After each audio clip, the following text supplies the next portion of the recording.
all of this green. The yellow is actually Drakewell. So Drakewell and Oil Creek State Park are two separate parks. We just share a border and we work together a lot. So a lot of times people think we're the same thing, but we're different.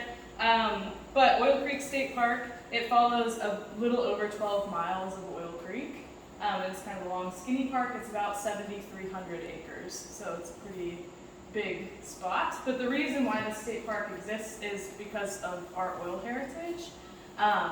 So pretty much after the Drake's Well was drilled up at Drake's Well, people started buying up property all along Oil Creek and started sinking oil wells to make profit. So there's a lot of history all throughout the length of the park, which is really interesting if you get a chance to check out other locations. We're just going to be talking about Petroleum Centre today because that's where we are. And that was kind of the most important and largest town in what is now Oil Creek State Park at the time. So that's where we are, and this is what we're talking about. So these little vials I found in Franklin at an antique shop. But this is Pennsylvania crude oil. If you want to hold that, you can look at it. You kind of hold it up to the light. It's sort of got a greenish hue to it. It's easier to see outside, but that's how I knew it was Pennsylvania crude when I saw it on the shelf in that antique store. I was like, that's green Pennsylvania crude oil. And there used to be, there were a lot of different oil companies out here, like I said, but there were oil refineries and different laboratories here too. And these came from one of the crude oil labs, so they could test actually what was in the oil. And oil looks different, crude oil looks different in different parts of the world. So here in Pennsylvania, it's green and it's considered sweet. And that's because it doesn't have a lot of sulfur in it. But how they would test that, they would actually taste it. So, sweet Pennsylvania crude. This is crude oil when it's, well, I guess it's not crude oil anymore, but it's slightly distilled. It has most of the paraffin wax taken out. There's still some paraffin in there at the bottom, but this is another reason why Pennsylvania crude oil was really popular and useful, because it has a lot of that paraffin wax in it. So that can be used to lubricate different machinery and things like that too. So, and make all sorts of stuff, yeah. Yeah. It's just kind of neat to see that sort of up close. That's cool. Did it have the labels and everything on it when you Yeah, found it? the labels came with it. So I just like to bring that because that's kind of what we're looking at. But we're mostly going to talk about Petroleum Centre, which is a town that was formally laid out in 1863. So it was a little bit after Drake's Well. That was 1859 when they struck oil, and it took a little bit of time for people to start buying up property in different areas. This one we'll get into, like mostly in here we'll talk about the diorama, and I'll show you some pictures, and then we'll go outside. There's a walkway outside that we'll kind of follow, and we have some pictures that are actually from the 1860s. So we'll get to like stand where the photos were taken and see what used to be there, because now most of it's gone. So it's really cool to be able to see that. We're very lucky to have the historic photos. There was a man named John Mather who came out to the area to take basically portraits of the oil lease workers, and then he was going to leave. But he got out here and realized that something really big and important was happening, so he decided to stay and take tons of pictures. We're super thankful for that. But these are all from Drakewell, so they gave us copies of the photos, so they hold those. So we'll step over here to the diorama first. Question. Yes. Is there a difference in the price between Pennsylvania crude and what you get from OPEC or Argentina? Right now? Yeah. I actually don't know. We don't really produce a ton of crude oil anymore. It's mostly natural gas out here. So is this area pumped out, or why is there more activity? There just isn't as much oil here as there are in the bigger oil fields that are being tapped today.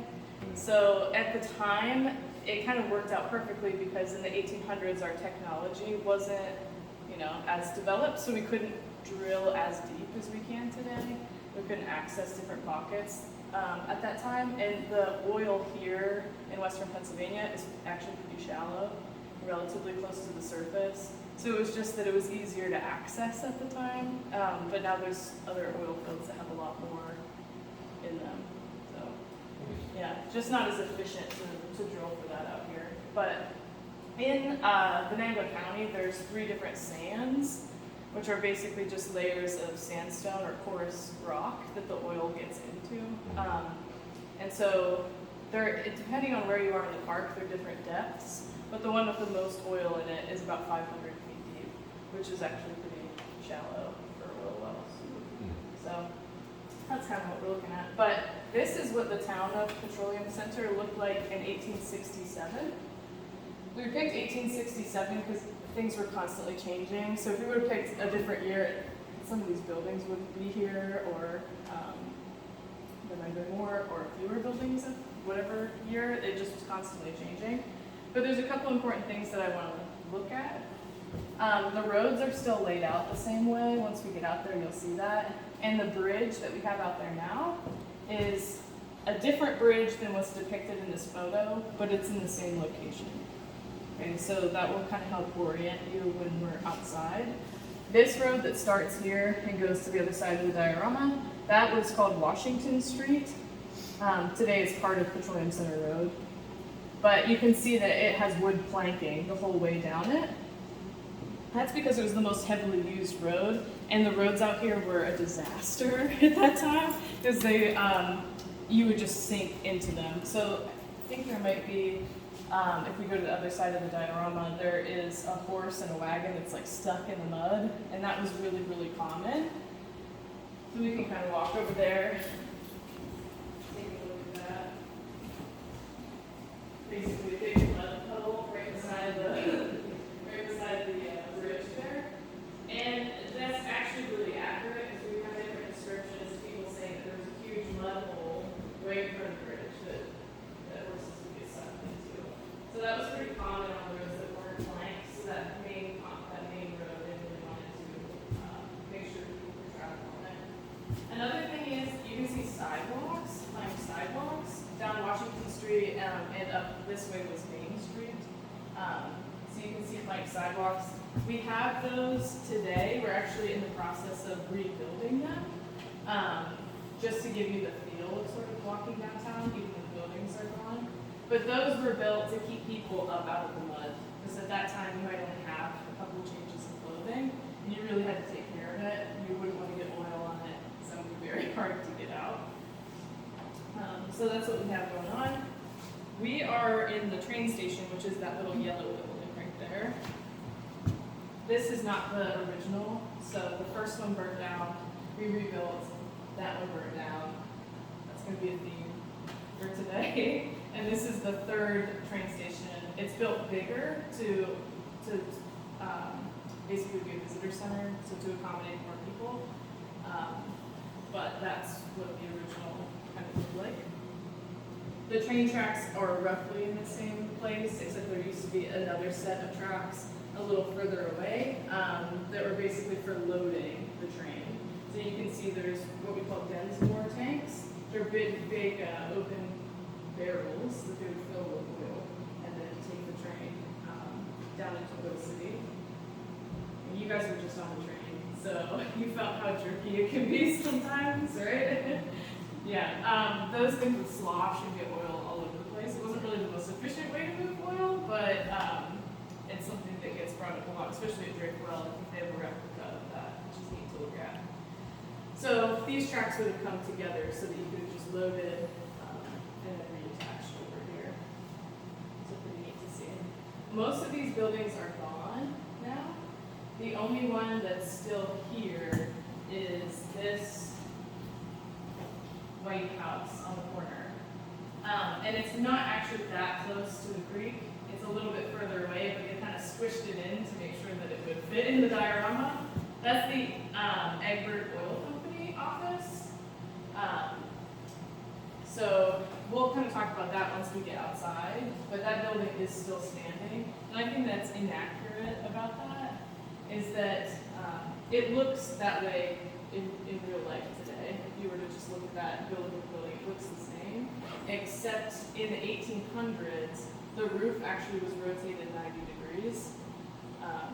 So they changed that in the early 1900s as like a style choice, but it was an expensive thing to do. But they did that and moved the stairwell and that too. So if this was accurate to the 1860s. I'm gonna steal some of your maps and put in your map box. Another thing that we'll see outside, you see this bank building that's made out of brick on the corner. So that's the Bissell Bank, and that will make more sense in a second when I explain who Bissell is. But that was the only building made out of brick. The rest of these are all wood, because they weren't meant to last. The brick was meant to last. And that was the only building that had a basement too. So when we walk past that corner today, we'll be able to see the basement, and the corner steps are still there too. So the rest of the building is gone. There's bricks that are just lying out there, but the rest of it is gone. Unfortunately, the town mostly burnt down in the 1870s. Some people stayed here after that, but a lot of those buildings burned. Yeah, it was a very flammable town. So we'll talk to you when we get outside about this building on the opposite corner that's got all these odd angles to it. That's the McClintock House, which is sometimes called the Washington House too. And we'll talk more about the history of that outside. So please step in here too long. So when it burned down, then it wasn't really prosperous enough to rebuild everything then? Yeah, it was sort of already on the decline. And So so, they just figured, yeah, because there were a number of other fires that happened in town before the big fire in 1870. Anything else that you need? Is this considered one of the ghost towns? Yes. Pennsylvania? Yeah, it ends We have up a on a book lot on of Pennsylvania those goes down. lists. That hole, Yeah, and there is a cemetery associated with town too, which gets in a lot of those books as well. It's not on this diorama, it would be a little bit further back that way, and you can see the church in the corner there. Maybe like on the other side of that and back a little bit. There were 3 churches in town. The other 2 were just a little too far away to be included in the diorama. But there was a Presbyterian church, a Methodist church, and a Catholic church. And in that cemetery, if you go to it, it's open to the public, you can just walk in there. There used to be iron fences that would separate Catholics from the Protestants, because you could not be buried together. But we did have a tornado that came through in the 80s and ripped the fence out. So now they're all together. So just some, it's really neat to go up there and read some of the tombstones and stuff if you ever get a chance to. But one other thing I want to talk about here before we look at some pictures and head outside, Oil Creek. You can see there's a little barge on the side. It's like a little red barge. You might have to move to see it, but that says photographic views. That was a dark room that John Mather would use to develop the pictures that he took. So he actually had a floating barge that he'd take up and down and use as a dark room. He also had a wagon that he would use as a dark room to develop his pictures too, which is pretty neat. But also on the creek, you can see horses pulling barges full of oil barrels up and down. Yeah, the creek is not a very, it's not a very deep creek most of the year. It's pretty shallow. So sometimes in the spring and in the fall, it would be deep enough that horses could do this, but not so deep that they would get swept away. But most of the year, you actually can't put a barge out there because it'll just get stuck on the rocks and it won't go anywhere. So they developed something called a pond freshet, which is similar to what loggers used to do before the oil boom started out here. But there were at least 17 dams up Oil Creek and its tributaries that were used for sawmills and things like that. They would build those dams up. Everybody would put their boats out on the creek and tie up to the shore, and then in succession they would break the dams so that they could flood the creek and send all the boats down. That was really dangerous, because if you didn't cut your boat loose at the right time, like if you were too early, you might get stuck on the rocks and have people slam into you afterwards, or if you were too late and you were still attached, people could hit you. And a really dangerous point on the creek for this was actually the McClintock Bridge. As you can see the supports underneath the bridge, people would sometimes get stuck on those supports, and then everyone behind would just crash into them. So the point of this was to get the oil barrels all the way down to Oil City, because Oil Creek will flow into the Allegheny River at Oil City, and then sometimes even further down to Pittsburgh along the Allegheny, because that's where most of the oil refineries were. So they would try to get all that crude oil down to Pittsburgh. But super dangerous. There was almost constantly a sheen of oil across the entirety of Oil Creek.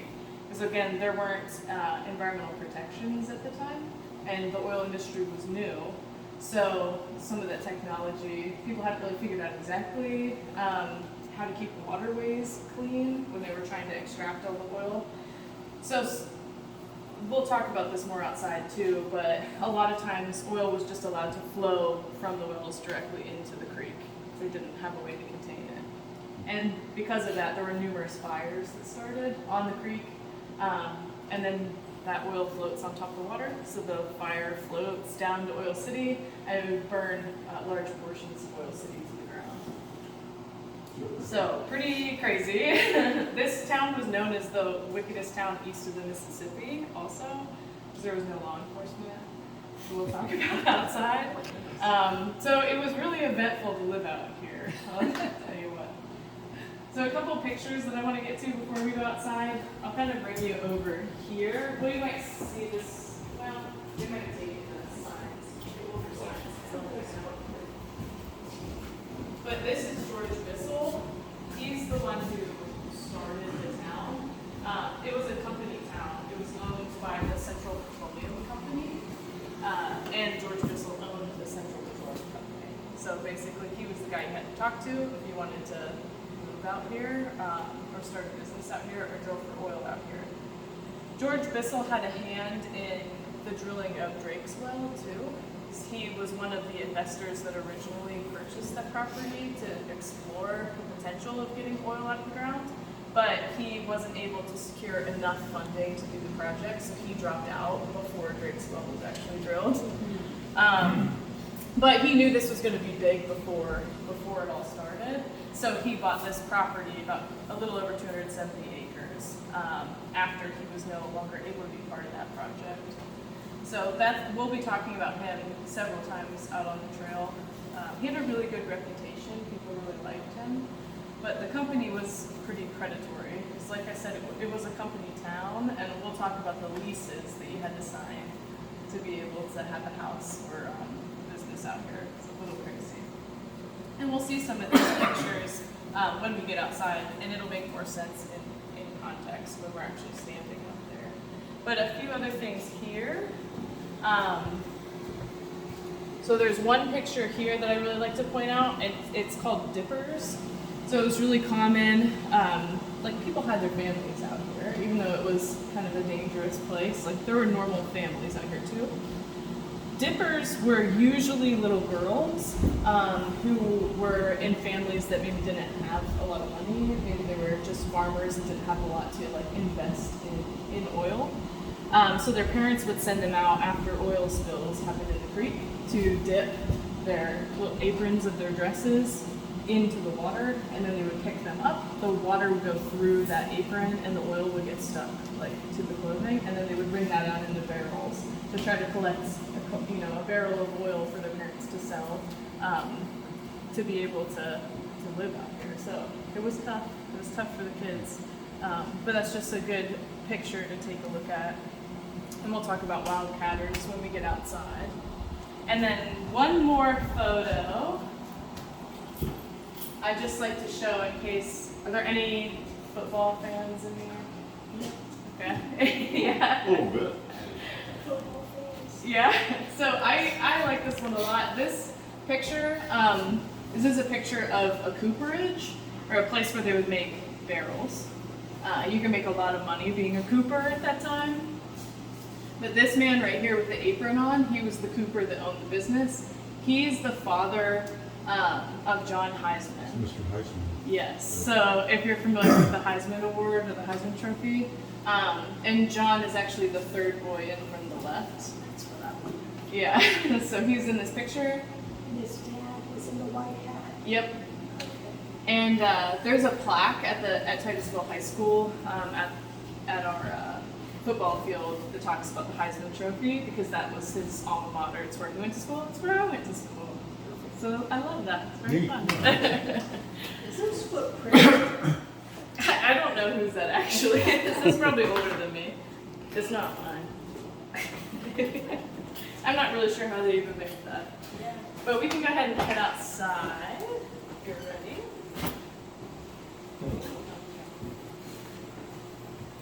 Way better than Thank you.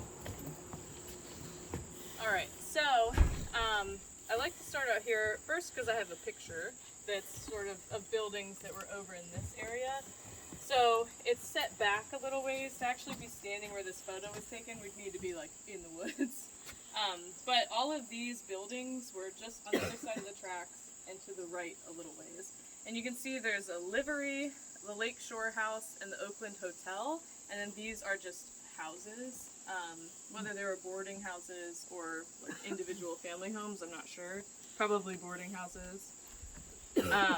The Lakeshore House was a boarding house, so basically like a long-term hotel.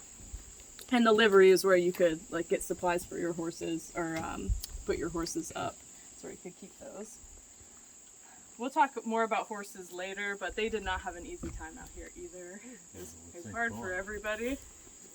But I get a lot of questions about the Lakeshore House because there's no lake here. But Lakeshore was a rail line, actually, that went up and connected a lot of different locations along the Great Lakes. And so this was called the Lakeshore House because at the time, you could get onto the Lakeshore line and come out here. Like, you could just come direct out here. It was a main center of industry, which today, not so much, but it was a big deal, and it was connected to, like, large areas of the United States that it isn't connected to today. But yeah, I just like to show that to give you a little idea of how connected everything was. This railroad track is roughly in the same place that it was in the 1800s. There's one section that got changed because it used to be a really steep curve over there, and the train would derail there pretty frequently. There's pieces of milk glass that you can actually still find over there from a time when the train derailed and a bunch of china came out and smashed all over. So we find that from time to time over there. But that loading line was back several feet further into the woods. And in the 1860s, the early 1860s, there actually was another separate rail line that was across the creek. It's now our bike trail. So that was the old railroad bed. So there were two separate companies that owned rail lines out here. It was around 1862, 1863 when this was happening. So there was one that started here at Petroleum Centre and went into Oil City. And then there was a separate one that started at Petroleum Centre and went into Titusville. But the tracks were different gauges, so they're different distances apart from each other. So you couldn't even take the same rail cars on both of them. So it wasn't efficient for moving oil products. But 1867 into 1868 is when there was one company that came through and bought both rail lines and then connected them the whole way. So you could actually get from Corey through Titusville here into Oil City and beyond, and that's when it really connected into the Lakeshore rail line as well. So prior to that, it was kind of just a hodgepodge of random small companies that were trying to do all these things, but nothing was really connected and nothing was really working, but it started to get better in the late 1860s. So I'd just like to talk about that a little bit. And then we'll actually go down this pathway and just veer off from our walkway a little bit to walk down this road so we can actually stand where this next photo is taken. As we go out on our tour today, we're not going to go super far because I don't want you guys to miss the train. But we're working, like I said, to redo these walkways. So there are sections that are done, and then there are sections that we'll just walk along the road beside it so that we can still see some of the historic locations. But yeah, Does the bike trail go directly into Titusville now? Is it complete the whole way? it goes into the Jersey parking lot down by Drakewell, and then you can like go across the road, and that's where the Queen City Trail starts. So it's technically a different trail, but it So it still goes into Titusville? yeah, and it goes right down into Titusville. All right, so back here a little bit. If you stand right here, you'll be able to kind of line up. Like I said, that's not the original train station, but this is the top part of the original train station with the train in front, and this was the Central House Hotel that used to stand right there. It was the biggest hotel that was out here. It was the fanciest, the nicest, and there were actually plants that were on the verandas and stuff, which was not normal. Like, but this is where most of the women would stay when they would come into town, so it was a little bit fancier, nicer. It's pretty elaborate. Yeah. 3 stories too. Yeah. It is very cool. I wish that was still there. And there's a goat in here that was moving its head when the picture was taken. But yeah. Look at that. So once we get to the end of the tour, I have a little excerpt that's actually from someone's journal. So we are pretty fortunate to have whole journals of people that lived out here too, about when most of the town burnt down. So we have like a first-hand account of what it was like to be here when the town was burning. And I didn't say this earlier, but during the height of Petroleum Centre, it was hard to estimate how many people lived out here because there were so many people in and out, and there were actually people paying to like sleep in chairs in lobbies of different hotels and boarding houses. So there's a ton of people here. So it was estimated between 3,000 to 15,000 people, which is a huge range. Were they here to work or to visit? Or Some people lived here, Everything. some people just worked the check it out. leases, some people were just visiting. Yeah, there was a lot. And because the town was biggest in like 1867, around that time, that's only a couple years after the end of the Civil War. And so a lot of people that were coming home from the Civil War were like looking for work. And so they ended up coming here, or out to the oil region in general. So we'll walk this way a little bit. I'll get our next picture queued up. There's a lot of construction going on in the park right now.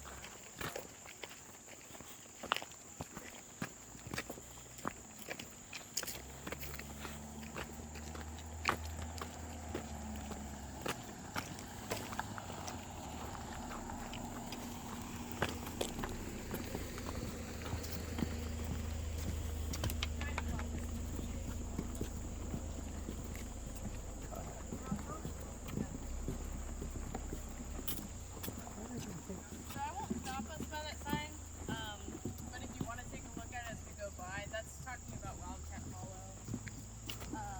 But don't talk about down here. So don't.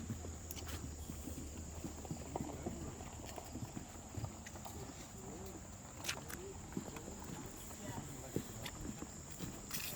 So for I don't use metal detectors to do any of that. I work with different universities that have archaeology programs, and then they have students come out and do the work for. Yeah. I mean, it has to be fascinating. Yeah, there's a lot of stuff out there. We do always tell people though, like most state parks you can metal detect in, but this one you can't. Because removing the artifacts from where they are, even like sometimes people will gather artifacts and bring them to the office and they're like, look what I found, it's so awesome. But now that it's not like in the area that they picked it up, it loses a lot of context. So we're like, oh, please just tell me when it's over there. But yeah, Wildcat Hollow, that is an area that's on the other side of that hill right there. That's called Hogback Hill. And Wildcat Hollow was a big oil producing area that was also owned by the Central Petroleum Oil Company. They leased out a lot of that land to different oil companies to drill, and in this little hollow that exists over there, there were over 200 oil wells. It was called Wildcat Hollow not because we have a bunch of bobcats, but we do have a bunch of bobcats. But the people that would just drill oil wells with no reason to believe that there would be oil in the area that they were drilling, they just kind of sink random holes, they were called wildcatters. And about 10% of the wells that they would sink were actually productive oil wells. But that's what was kind of happening over there. It was still part of the town, but a little bit removed. There is an old foundation for a dance hall. See that there, yeah. Yeah, so Yeah. The dance hall was on further over. There's probably other stuff over here too, but further back, yeah, there's actually like pillars and a porch from a popular dance hall that used to stand up there. You can see it on the wetlands trail if you ever hike over that way. But this is the next picture that I wanted to show you. So this is what was in this little picnic area, the Central Petroleum Company offices. So that top picture there. It was described as a pretentious building. Just because it looked nice, I think. But yeah, the Central Petroleum office, the steps were wooden, so we don't have those anymore. But this retaining wall, there's actually parts of it that are still under here. It's my dream to rebuild that at some point. I started here in 2019, the end of the season. We're working on it. But these blocks are part of that old retaining wall. It's kind of neat, so you can actually see that around the corner too. But this is where you would go if you wanted to talk to George Bissell and his associates to try to get a plot of land for yourself if you wanted to build a house or build a business or anything like that. And the rates for leasing property were really, really high for that time. And they kind of changed a little bit depending on the year. But money back at that time was worth a lot more than it is today. So, you know, they were considered exorbitant rates, but people would basically buy a lot that was usually about 20 feet by 50 feet, but you could get bigger lots too. And you would have a lease for about 5 years. But the thing is, you couldn't count on actually having the property for 5 years, because in the agreement, the Central Petroleum Company stated that if they had reason to believe that an oil well would be successful on that plot of land that you were leasing, they could give you 30 days notice and tear your building down and erect an oil derrick. So you were kind of gambling if you were trying to build a home out here, and that's why everything was made out of wood. You wanted to be able to tear it down quickly if you had to. So that's one way in which it was a bit predatory and kind of hard for people to be here permanently. But people paid the rates just so that they could be in the middle of, it was the center of the oil boom, the oil industry in the entire world at that time. Which, again, we'll talk more about that later. But we'll come down this way. Was it long-term situation?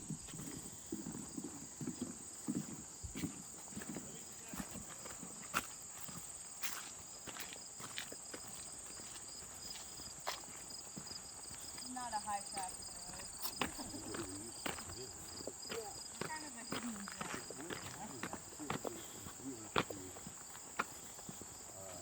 I know it goes that way to Titusville, it goes south to down there by Casey.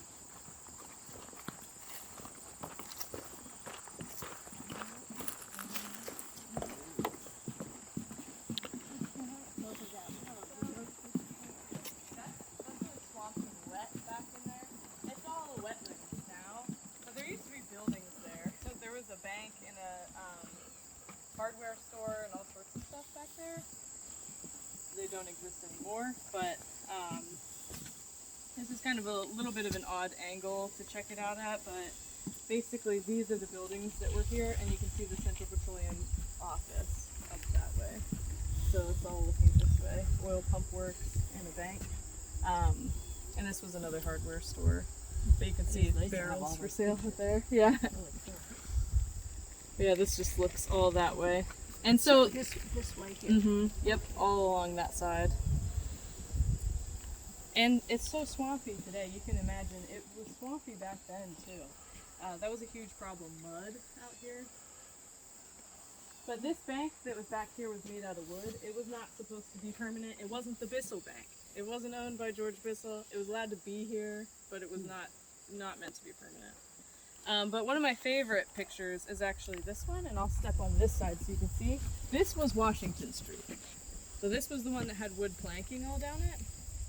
And this is standing where you are, all those businesses and buildings on both sides. It was huge. And the diorama doesn't even capture everything because the town went further down the street too. But it was a dangerous place to be, right? It was called the wickedest town east of the Mississippi for a reason. There was a sheriff here at one point for a number of years, but he was alone. He couldn't actually do anything. And to get help, he had to contact Titusville.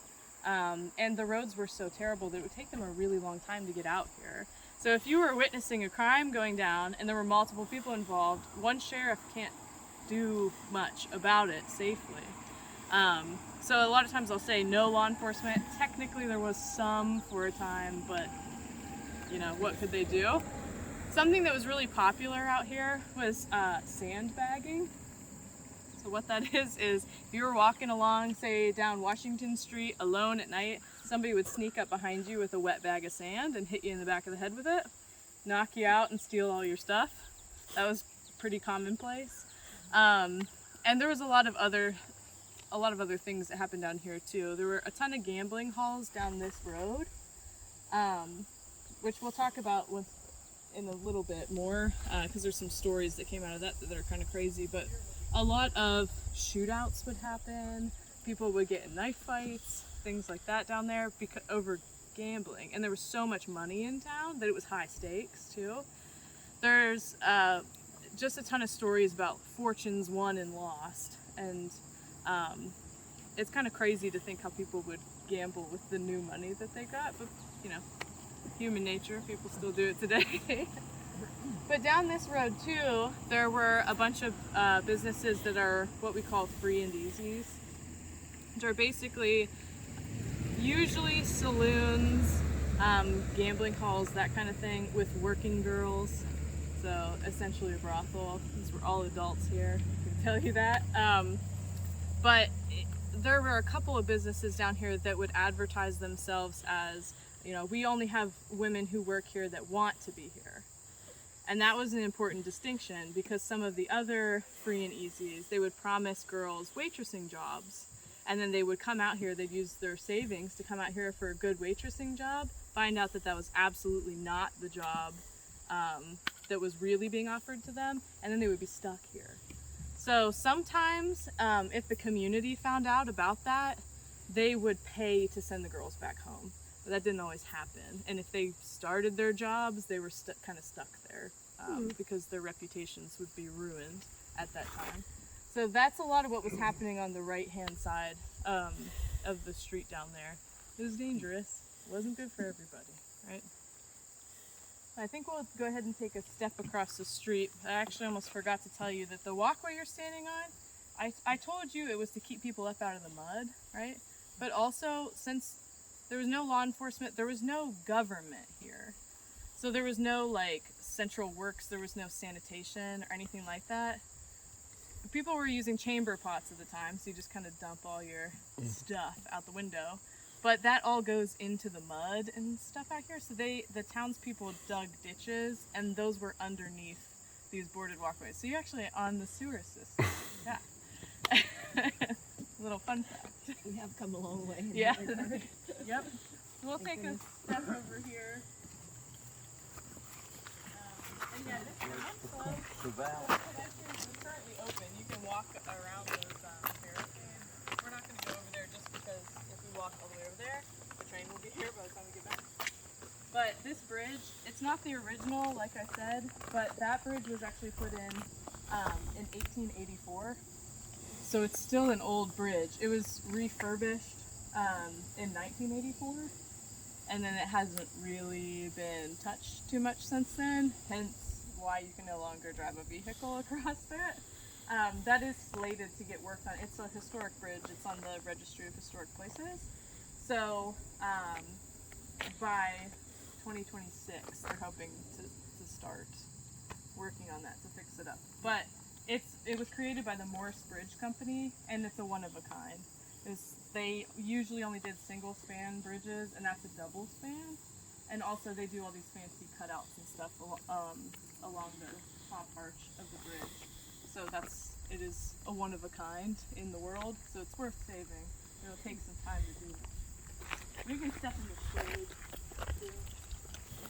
That Egbert house is across the road on the other side of the bridge.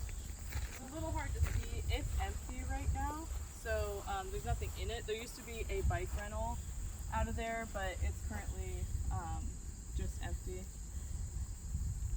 Hopefully someday we can turn it into something cool, like an education center.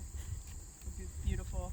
But this is Milton Egbert. He's one of the Egbert brothers that owned the Egbert Oil Company. And Milton Egbert was from Mercer, and he actually became the first oil millionaire. So pretty cool. He was a doctor, and so was his brother Albert. Has anybody here been to Franklin? I've been to the Historical Society is in the Egbert House. Okay, in yeah. Mango County. Yeah. Yeah, and then Fountain Park in Franklin. The fountain actually says A. Egbert on it. That's for Albert Egbert, who was one of the brothers that owned this. He was, I'm trying to think, I think he was a state senator for a time too. So it's pretty neat to know that. That was technically not part of Petroleum Centre. That's part of Egbert Farm. And they had different oil wells on their property, which I'll show you just so you can get a look at them. This one was called the Coquette Well, and I think this one was the Jersey Well. Sometimes it can be kind of hard for me to tell them apart. It's the Jersey Well. Those were two of their highest producing wells. But this is, you know, they've got some sheltered areas that are kind of covering some storage tanks. They would have had some engine houses over there too. I'm not sure if you can see any of that from here, but the oil derricks that are popped up there as well. I know I haven't really shown you any pictures in downtown where there were oil derricks, but the derricks were not far out of town, and different descriptions of Petroleum Centre would talk about how there were oil derricks mixed in with the houses. Probably just depends on the year and what side of the street you're looking at, but that was pretty common. At this time too, since mostly everything's made out of wood, if you look around now, like this whole park is mostly forested, but everything bigger than your wrist would have been cut down to use to build things. And you can see in this one there's still some trees, but the hillside is really starting to sort of disappear there. And the further you get into the 1860s, the fewer and fewer trees there are. So wood was expensive, and that's part of the reason why sometimes when people were drilling for oil, they would let their oil flow into the creek, because they would never be sure if they were going to actually hit oil or not. And you don't want to pay for all that wood to make storage containment and stuff like that if you're not even going to get oil in the first place. So you worry about that after the oil starts flowing.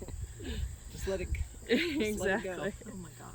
So it was expensive. And there really wasn't any wildlife or anything out here either, because we had sort of destroyed the water quality, destroyed the environment. So buying food out here got really expensive too, because you couldn't just go hunt. And by the early 1900s, white-tailed deer were almost hunted entirely out of Pennsylvania. So kind of weird to think about today. This is that picture of John Mather on his darkroom boat. So this is him sitting on Oil Creek.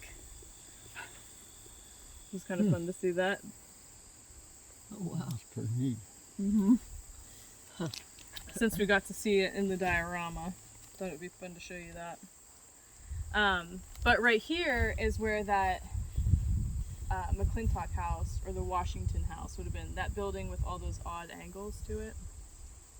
So this area that we're standing in now was the front yard for that, the front lawn. And it's kind of where people would come to gossip in the morning.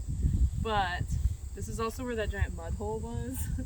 So if it had rained the day before, people would not congregate out here. But this is kind of where you would go to get your news in the morning. There was a telegraph office in the McClintock house, and there was also one across the street behind us where the Bissell Bank used to be. So you could get a lot of news that way just by being close to that. There was also a post office in here, a barber shop, and this was the place where people would pay money to rent a chair to sleep in, because it was really, really popular to stay out here. But the reason why it's all these odd shapes is I've read this described in several places. I don't know if it's 100% accurate, but they say it's because the original McClintock house, it was a log cabin, was built here. So there was a man named Francis McClintock who bought this property in the 1790s, 1797, from the Holland Land Company. And he had a sawmill, and he was he made shoes, and he had a couple, like, he had some oxen and different animals, and then he would grow buckwheat and different things too. So he had kind of a subsistence farm and a couple other projects down here. Him and his family lived here. And so the tale is that basically once this became Petroleum Centre, they just started building onto his house and like adding additions after addition, but the roads were already here. So they just kind of went with the curve of the road to fit it, which I think is kind of interesting. But Francis McClintock, after he passed away, 2 of his sons ended up with the property. One of them was named George Washington McClintock, which is why this was called Washington Street. That's all coming together. But George Washington McClintock, he sold the property to George Bissell, and that's how it ended up being Petroleum Centre. But also back here, that's just a storage shed now, that's not historic.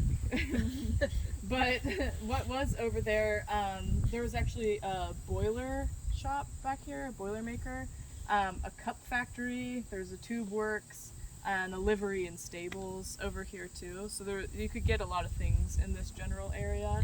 And behind them were the King's family businesses. So there was a family with the last name King, and they pretty much, every member of the family, every male member of the family, had their own little shop. And it was mostly groceries, provisions, things like that. And then behind that, that's where you would get into the free and easies. So that's sort of how it was structured. So we're not going to walk down there because that boardwalk's been ripped out. They haven't rebuilt that section yet. And we're getting all new interpretive signage too. So that'll be nice in a couple of years when all that's out. But for now, you have to get a guided tour to get all the information. That's okay. But those, there's one story, or probably 2, that I want to tell you about the free and easies.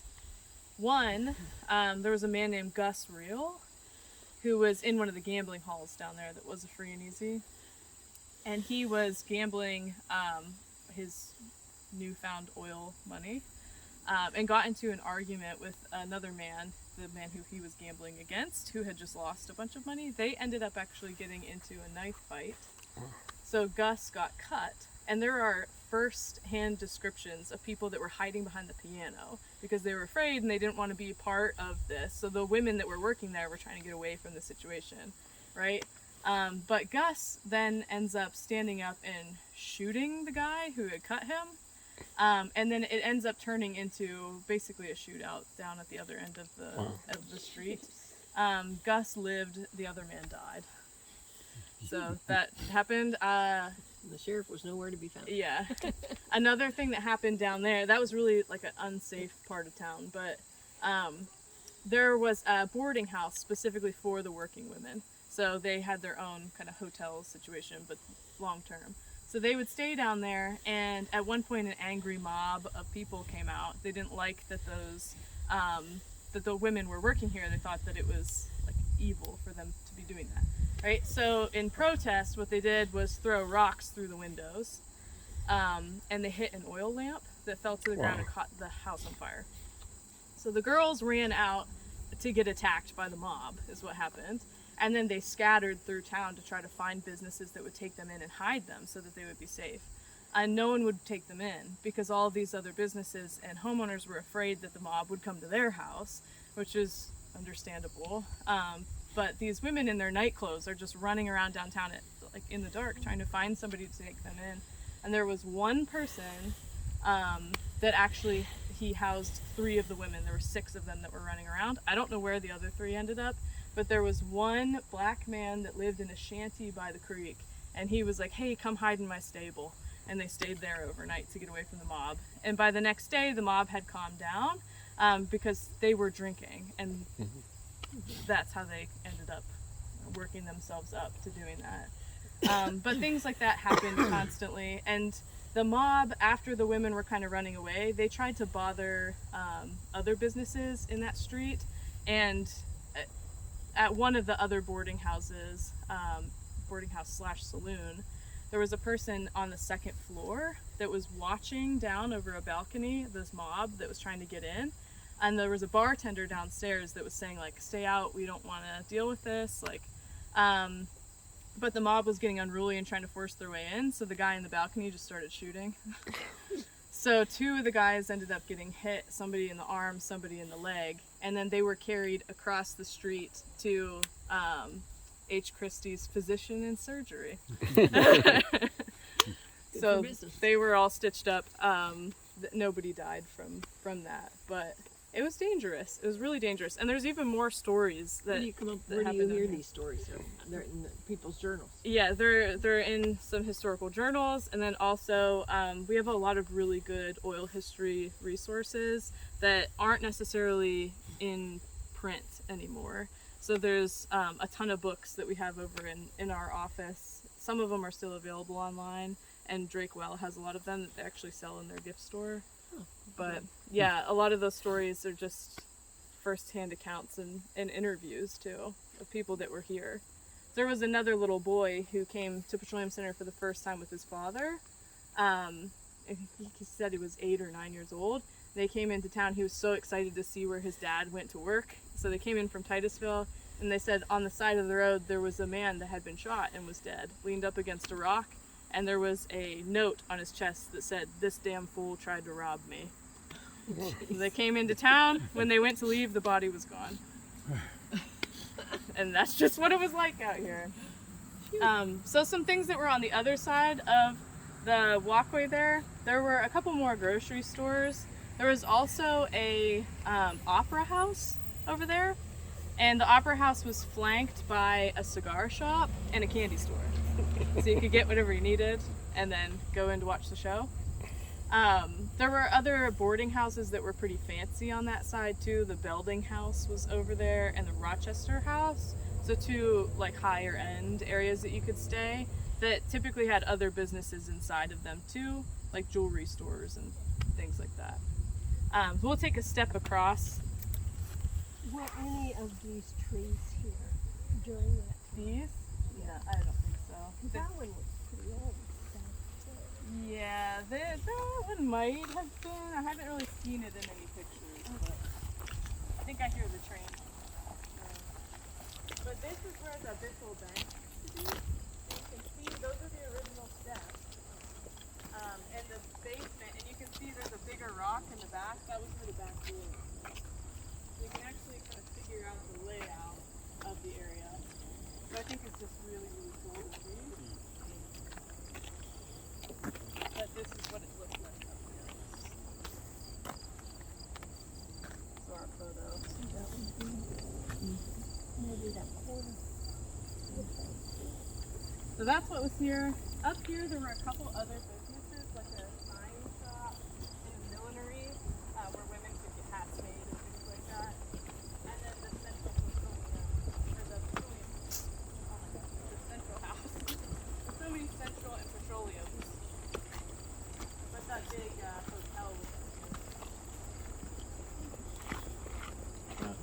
But basically we have the rights of fire in the central house, which I'll kind of talk about as we walk up. That's the journal entry that talks about a man who was here when the central house caught on fire.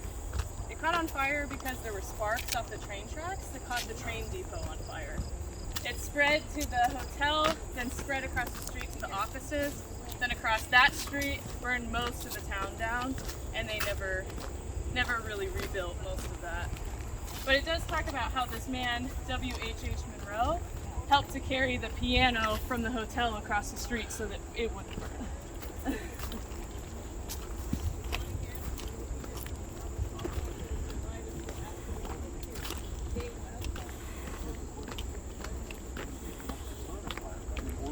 Yeah, everything was saturated in oil. And they used to have fire trucks, right, which is basically a wagon with a pump on it and a long hose. And one end of the hose would be in a body of water. The other end you point at the fire, and you would just use the pump to suck the water and shoot it at the fire. Oil Creek was full of oil, though. So you'd be just shooting oil at a fire, and it would make it way worse. But that's Petroleum Centre. I hope you had a fun time on the tour. Very good.